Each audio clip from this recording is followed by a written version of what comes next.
Hello Guilty Gear Xrd players, this is a match review of Only Mids, a North American tournament for intermediate players. It is hosted by Kokant and occurs at the end of every month. If you're interested in playing or spectating, check out the link in the cards and details. There is no entrance fee, and if you win, you get to have your character drawn by the incredibly talented artist herself. I've done a few of these already, so check out the playlist if you want to see other tips. Also, I have two co-hosts, HypedForSlicedBread and Zero, to lend their expertise. Both of these players are incredibly talented and use multiple characters. Before I do start though, I want to let you know that a lot of the things I say are suggestions, and preferable solutions may differ based on player strength and situations. We don't claim to know every character property and move interactions, so if you find a better strategy or think we missed a point, let us know in the comments. The main goal here is to start a discussion on points to improve. This is, so we haven't seen Meta Regress, but we've seen Jab before. Yeah, I don't remember if Jab was playing their soul. Oh no! Wait, that was technical recoverable, right? Can I say something really generic? I don't know if you guys agree with this. I say this under Night 2 a lot too, but because it's a tech, you could tech in a lot of situations like this, right? Especially if I just totally Zwei. If you get to set 2 hits on Zwei, you could tech out, right? Like for example, in this situation, the second hit. If you're in the corner, you could tech and dash out. Yes, my general thing I always say about this is like tech forward, because you at least get some space from the corner. Because if you back tech or neutral tech, you're only going to be in the corner, and it's just really easy for the Johnny to just continue on what they're doing. But forward tech and dashing out or forward tech button would probably mitigate a lot of the worst parts, I should say. So it's like I don't think it's a bad habit to forward tech in situations like these.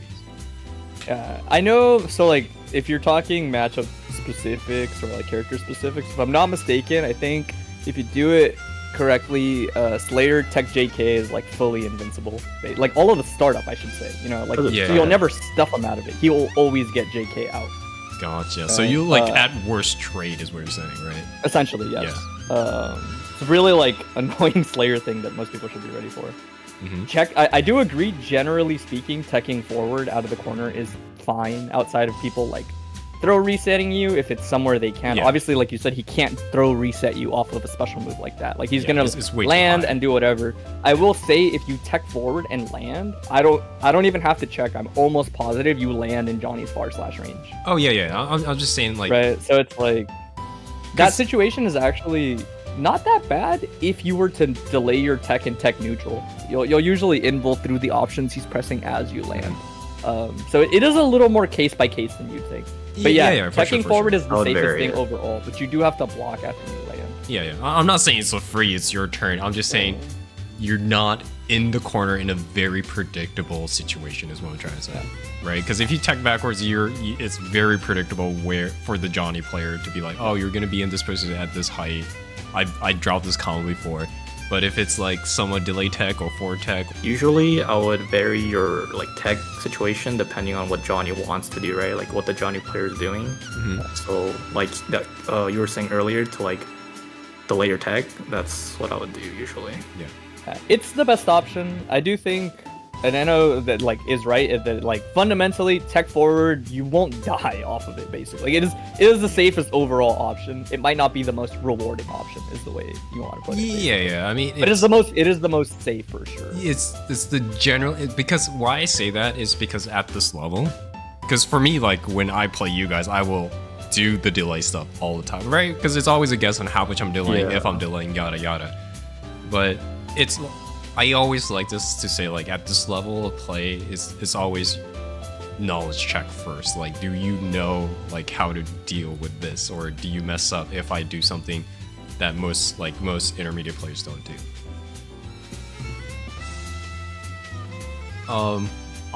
I guess another really general thing that could help, at least because at this level, a lot of people drop and or get in an awkward situation. If you block a little bit and always like input a throw, if there's a weird gap, and like, because this is like a drop situation, right?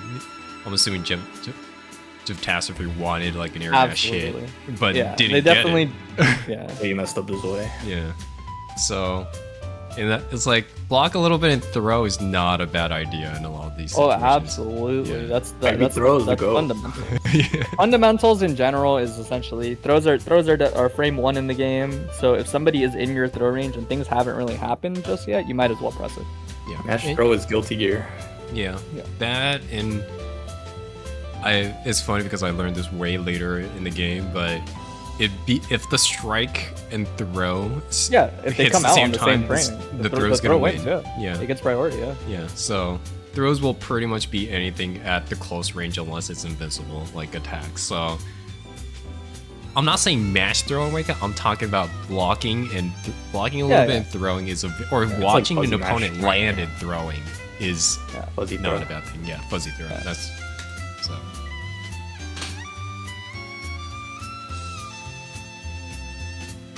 Knockdowns, White Oki if they want. I think it was. This could I think Javastra was looking for the backdash there. Punch. Burst super?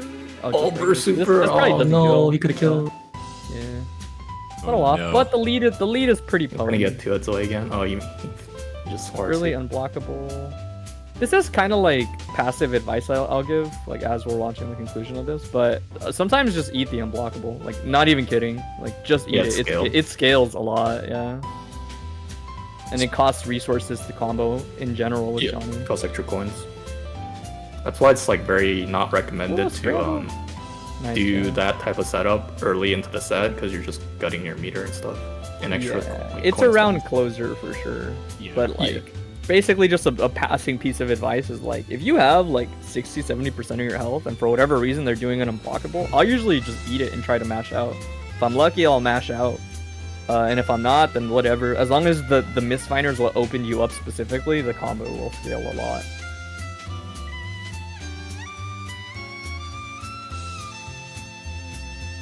I looked away for 1 second and Chip just lost his entire health bar. Yeah. Classic. Yeah, a lot of this matchup is actually just Soul doesn't really have to rush in, especially once he has the life lead. It's more about protecting yourself than it is about actually catching Chip. Like you can see Beautiful going for it a lot, but Soul's pretty good at just protecting himself with his air normals. Once you have the life lead, like Chip can't really force it anymore. Yeah. I think it's generally for most That's like the worst characters. kind of burst. Yeah. For most characters, I feel like it's better to play counter style against Chip and not get, thrown around and like just flailing around to match him. Yeah, It depends on the character you're playing, but yeah, you can pretty much like play reactive. The way I would put it is like if you're relatively comfortable, Chip is for the most part like a character you can handle with universal options. Like, you don't need character-specific tools to like handle Chip's offense and mix-ups. Right? And I think that's a big part of why like most people can just kind of take it slow until you end up here, basically. You just have to take it Yeah, slow. then you have to guess for your life. PK Ryunagi, air dash. That's a good sequence. That's a harder sequence to do than people think. Unfair. Good on them to hit the execution for it. Exactly what we were saying in terms of like, you don't have to force it, once you got the lead. Yeah. The big thing so far is Cinder Vision is very like keyed in on like anytime they're uncomfortable or scrambling versus Soul. Obviously you don't want to stay there, nice air throw, but they always opt for jump back. They always opt for jump back and try to like rely on JD. But it makes like Chip has too many movement options to be that linear. Or like teleport. That is actually, you're right on. I've noticed a lot of intermediate or beginner It's chip just players like- will like do those two, but can't vary off of that. I That think was run not up a is bait, that pretty- was just I think running up is actually pretty good in this matchup as shit. It's good, but it was just funny because he was like directly in front of his base and he just kept going. The big thing is you have to pick the right normal. A lot of chips aren't ready to do run up 6p as much as they should be. Like even as a grounded approach. It's good. It's good. So there's that jump back JD, right? Like if that hits, Cinder Vision's living their best life. If it doesn't, things get awkward really fast. Yeah, you're right on. Because when I play oh my Pat, I God. always get 6p, run up 6p, I'm like, this is actually really tough to deal with. Yeah, it's the speed at which he comes at you with. I know No. for me, the takeaway is definitely, at least for Cinder, is like, you gotta really... How would I put it? I think jump back JD is only good if you remember to like rotate some side it, basically. Essentially, every time Beautiful hit a poke or did like Soul isn't known to convert into knockdowns off of far slash. He hits far slash all the time, but he doesn't knock down. right? That's like just how that works. Yeah. And Cinder always resets into jump back, maybe double jump, and then JD on the way down, right? But it's just like, that's really easy to chase down. And once you've done your double jump, you can't air dash anymore as Chip. So it becomes very obvious that you kind of like either jump a third time or just land, right? Yeah. But the big thing is like in those situations, something as simple as pressing 2S in place in the scramble will punish people that chase you down for jumping back all the time. Like something as simple as that, but also just getting comfier doing stuff like jump back, air dash forward, jump again, right? Like that's Chip's allowed to do that. Doing a lot of jumps in place, you don't move very far. Yeah. So they got to be more careful about that. Although, like, near the end, I think Cinder Original was trying something a little bit different with, like, the Gamma Blade and stuff like that, so... I like the Gamma Blade, Marcy and whatnot, because you got to air throw off of it earlier into knockdown, so not bad. Yeah. A lot of the rest is fine. The reason I point out movement is because, like, if you really looked, on average, it's hard because intermediate Chip is, like, you're just gonna have executional errors. The best Chips in North America miss execution, but that's just the character he is. Yeah. But for what it's worth, they hit a lot of executional things, like on Oki. But the problem was they kept losing neutral. Yeah, he has to be comfortable in neutral a bit more and then willing to take risks sometimes because he has to be the one moving in, like you said. It's not just Raven Dash, like existing period, but Minatom's is pretty... Like, he's pretty deliberate with it, is the way I would put it. Like, you can tell he's looking at the screen and kind of like, it doesn't seem like I should... Like, you see like how he sees bubble and he doesn't just send it? He's doing a good job of, like, only trying to use Raven Dash when it's kind of obvious. Okay, Dash is out of the Oki. That's kind of the thing you talked about, right? Or it's this is a thing I talk about a lot, and I'm glad Minatom's is doing it. I don't see much Raven players doing this often, or just general. Like, it doesn't have to be Raven. It could be any character. Going for screen position advantage, especially if you have a lot of health, or it's like really early in the round, is a really good thing to look for. Instead of, looking for a direct counter for damage, Minatom's just dashes out. Looks at the situation, is like probably gonna see an air dash or a jump, so I'm just gonna dash out. I don't care if I get it like a hit in. I just want to reset back to the middle of the screen. And I think that's a really important thing to think about, because I definitely noticed for at least the better people get, that kind of thing becomes a priority. And then for good reason, right? Is really huge, yeah. Especially against a character like Disney, you don't want to be in the corner, right? Well, I mean, any character, but you know what I mean. Yeah, positional advantage is a bigger deal than people think in this game. Yeah, especially for so many people have really, really good retreating options. So removing that as an option from people is huge.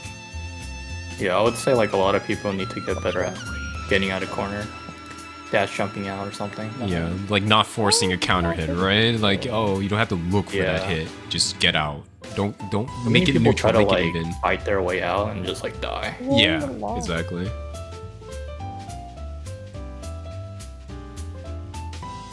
Feels like a wet noodle fight. A little bit.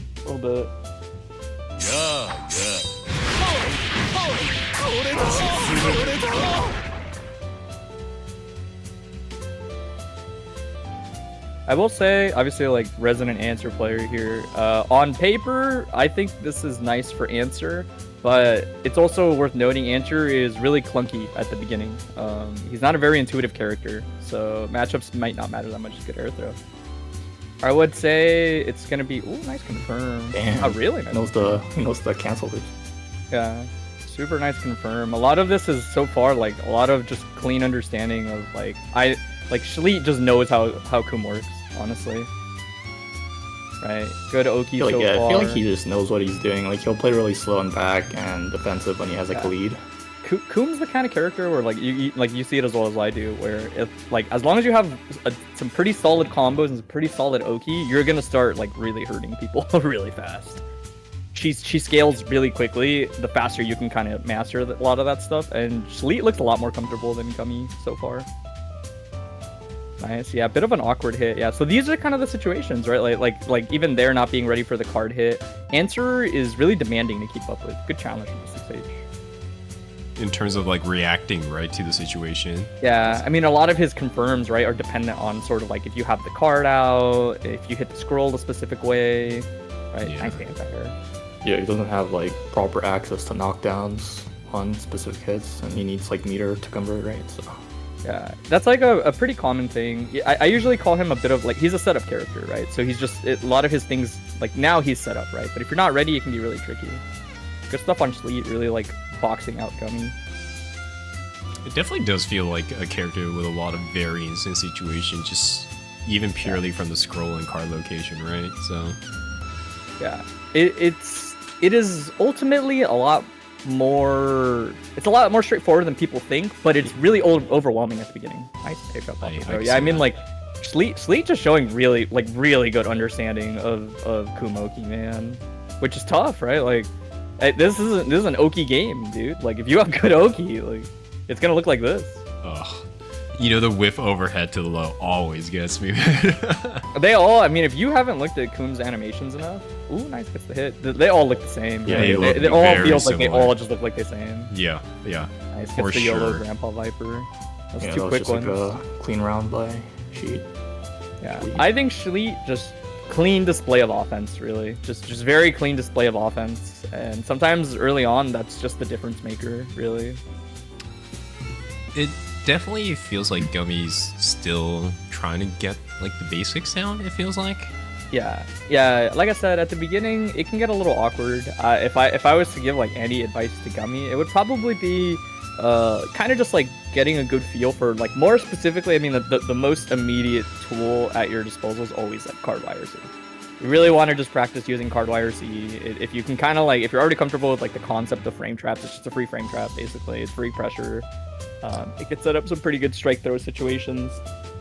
It's never a bad idea, basically. Learning card wire C, and then also maybe just learning to play off the scrolls with pressure a little bit better. I don't think we've seen one. No, that I remember. No, we didn't see. Right. Yeah. Right. And I know that you and I Getting out of the specifically corner. talked. Oops, sorry, Zero. Oh, he was too like busy getting out of like situations in the corner and stuff Yeah. because he's been like looped Oki. So I think it was. You're right on that. Is we probably didn't get to see much of Gummy play because of the whole. Yeah, the offense. Yeah. But I was gonna say that we, like, when SliceBread and I talk about strong projectiles in the game, we probably put Cardwire C pretty up there, right? I think it's number 2. Pretty strong. It's number 2 at worst. You could argue it's the best projectile. What's the best one then? I think Ice Spike is better overall. Ice Spike. Yeah. Yeah. My reasoning, if anybody's curious, I don't want to like talk about it for too long. I just think Ice Spike is better. It has no extended hurt box. It has legit like no extended hurt box. He has an extended hurt box on card. It just doesn't matter that much if you space it. Yeah. I also think like the extra range on card is really, really powerful. It's really good, but I don't think you like really need it necessarily. I also think Ice Spike is better because it hits you way higher. You can jump out of card, like relatively reasonably if you anticipate it. You cannot jump out of Ice Spike Wire C. That's if you true. jump, You just second, jump and you get 4S. 4S. Yeah, right away. But it's like tomato. It's like the second best in the game. It's value. I would say Gummy should learn it for sure. It's a good starting it point. definitely a really would good like starting point. cut Coom's options, right? Because like he Absolutely. has to commit to options, and a lot of it Coom's kind of beats big. it. Yeah. Coom's she's a big girl, right? She's a small girl in a big mech. So like Cardwire C just cuts off a lot of space, slows down the screen a lot, right? Answer likes having space and time to do things. Card gives you both. And I would say, like, you know, it's just one of those things. And to their credit, last thing I will say is, like, when you come from Stripe, a 25-metered option is not something that's internalized yet. You don't know, like, how to really, like, process, like, oh, I have 25 bar, let me spend it. You know, that's not a thing they have. That's right. Wait. Yeah, it's all 50, huh? Now I think It's about all it. 50. Yeah. It's 50, but they gave them that burst mechanic with Wild The Assault. right? wild assault or something like that, right? Yeah. Yeah. So they have Wild Assault, but they do not have 25-meter options. So I think YRC can feel a little unintuitive at the beginning for them. Yeah. I do bi-weekly VOD reviews. Normally it would be this weekend. Essentially what I do is I'll just, on my Blue Sky the Monday before, in other words, like on Bike and Player, on my Blue Sky, I'll post the Google form the Monday before that VOD review. It has like a posted explanation. I think I have a template. Let me pull it up really quick. I hope you found these helpful. If you like this and think I should continue for future tournaments, let me know in the comments. Alright, until next time, have fun with fighting games.